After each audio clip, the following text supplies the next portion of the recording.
The morning they left, my mother checked her carry-on twice, verified her passport, and reminded my father to confirm the Uber. She did not check on me.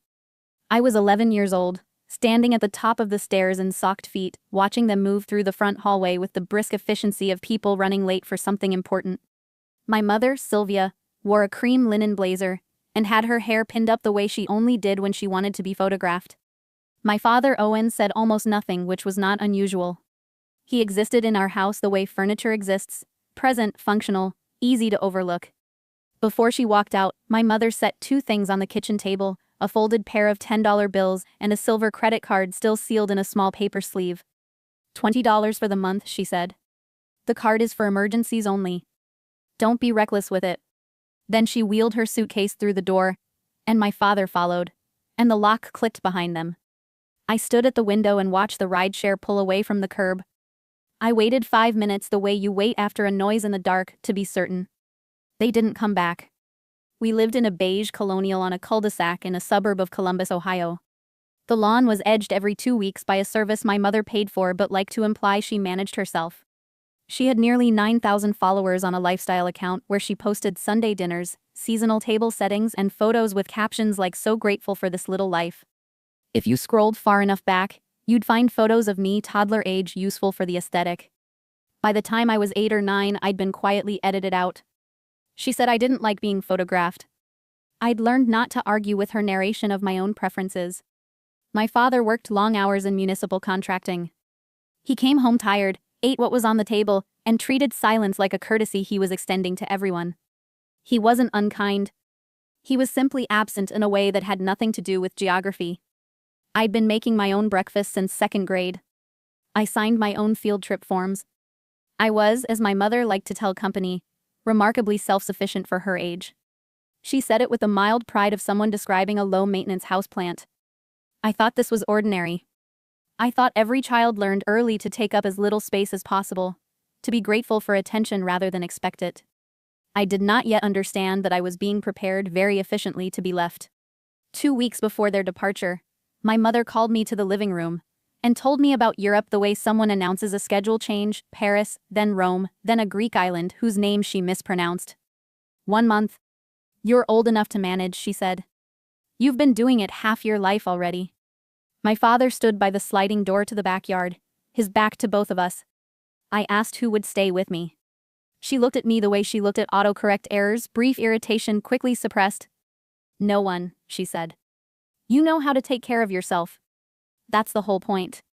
The credit card, I would discover 3 days into their absence, had never been activated.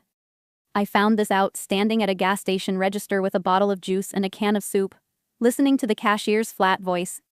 I put the juice back. I kept the soup. $20. 30 days. I did the arithmetic walking home. 66 cents per day, rounded up. I went to the grocery store and stood in the dry goods aisle with the calculator app open, moving my lips. 6 packs of instant ramen. A loaf of white bread. A jar of peanut butter. I carried the bag home in both arms and rationed with a seriousness that, looking back, should have broken my own heart. Half a pack of noodles in the morning. Half at night. I drank water between meals so my stomach had something to process. On day 5 I called her. I could hear music behind her voice, something European and ambient. Mom, the card doesn't work. I don't have money for food. She exhaled slowly, the particular exhale that always preceded a sigh. You're being dramatic, Vera. $20 is plenty if you're not wasteful. She hung up. That night I opened her social account. New post.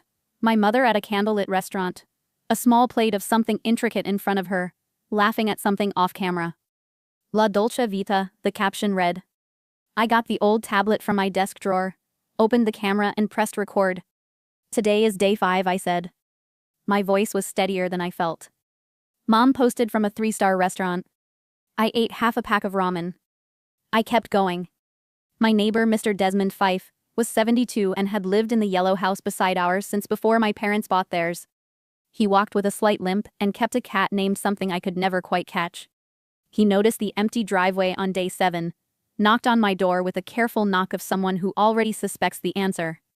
I wanted to say everything was fine. I was pale and my lips were dry and I hadn't slept well in a week, and he was looking at me with the patient attention of someone who had seen things before. "Would you like to come over for dinner?" he said. I made too much. We both understood he had not. I ate spaghetti at his kitchen table that night, and told him the truth because I was too depleted to construct a lie. He listened without interrupting. Afterward, he sat back and said quietly, "I won't call anyone yet. But I'm going to bring you something every day, and you should keep writing things down. A record. Everything. Dates and details." He paused. Evidence is the thing that gets believed. Summer enrichment had started the second week. My mother had enrolled me months earlier, not I knew because she valued the coursework, but because a child in a structured program. By day 3, I nearly collapsed during a math exercise. I woke up on the cot in the nurse's office with a woman I didn't know looking at my face. She put me on a scale. She asked when I'd last eaten. She asked where my parents were. Miss Aldridge, my teacher, was present when the nurse and I spoke. Neither of them said the words I was afraid of, but they exchanged a look I recognized as one adults use when they've decided something. "I see you, Miss Aldridge," said, simply, after everyone else had stepped out. "That's all. I just want you to know that." I hadn't cried in 2 weeks. I did not cry then either. But something in my chest loosened slightly, like a knot that had been pulled too tight. My mother called that evening. I heard the school contacted someone. "What exactly did you say?" I told her I hadn't said anything. "You're embarrassing this family," she said, voice dropping to the register she used when she wanted to be taken seriously. "If you breathe one word to anyone, a teacher, a neighbor, anyone, I will put you in boarding school when I get home. You will not be living here. Do you understand me?" I said yes. I hung up. My hands were shaking. I opened the tablet and pressed record. I said what had just happened. I said it plainly, without performance, the way you state facts you need to remember. I documented 22 consecutive days. Footage of the refrigerator. Footage of the bathroom scale. Receipts from the grocery store. Dated journal entries. I read her threatening voicemail transcription into the camera word by word.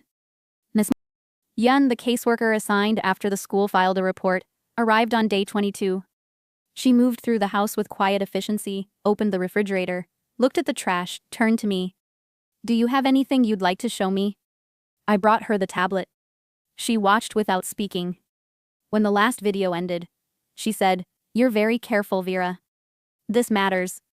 Then she asked the question no adult had asked me directly before. "Do you want to be safe?" I said yes. Out loud for the first time.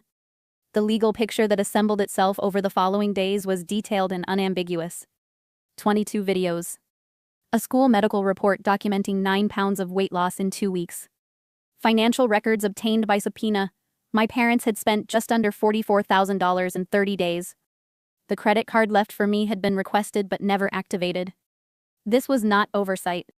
The account notes confirmed the card had been flagged and set aside before their departure.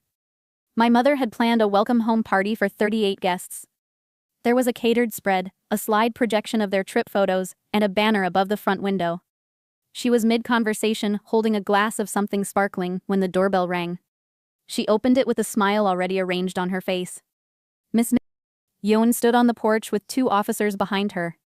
Someone in the living room said, "Oh," 1 syllable, nothing else. The music kept playing for a moment before someone cut it. My mother started to close the door. The officer explained quietly that they had a warrant. The slide projector, still running, clicked to a new image. Then someone had connected a laptop, and the screen changed. My face, pale, 11 years old, holding the tablet at arm's length. "Today is day 15, my voice said from the speaker. "There is 1 egg in the refrigerator. I have $4 left." My mother posted from a rooftop restaurant. The room was completely still. My mother turned to her guests. She said it was a misunderstanding. She said I was imaginative. She said I had a history of exaggerating. Miss Yen opened a folder and read from it without inflection. No caregiver had checked on the property in 30 days. The supplementary card had been deliberately left inactive. She had spent $44,000. No one in the room spoke. No one moved to offer my mother a defense. The officers walked both my parents out. My mother paused at the door and looked back at the banner. She and my father accepted a plea agreement. Probation, community service hours, a felony record. The family court judge terminated their parental rights at the same hearing, reading from her decision in a voice that had no particular drama in it. My mother's sister Nora had already submitted guardianship paperwork. The court approved it that morning. Aunt Nora lived in a 2-bedroom apartment with mismatched dishes and a second-hand couch with a throw blanket draped over the worn arm. It was the most comfortable place I had ever lived. She came to my school events and wrote them on the kitchen calendar in red pen. She sat across from me at dinner and asked follow-up questions. I kept waiting for her patience to expire. It didn't. I'm 18 now. I start college in the fall, a full merit scholarship, pre-law. I found 2 letters in my desk last week, both from my mother, forwarded through the court system. She said she was in therapy. She said she understood what she had done. She said she was proud of me, and then to her credit, acknowledged she had no standing to be. I read both letters in full. I put them back in their envelopes. I haven't written back. I'm not sure whether I will. But the decision is mine, which is something that took me years to understand I was allowed to have. She left me with $20 and a card she knew wouldn't work. She calculated that love and obedience would be enough to keep me quiet. She was wrong about all of it. Have you ever been told in 100 small ways that your silence was the price of belonging, that speaking up would cost you more than suffering quietly?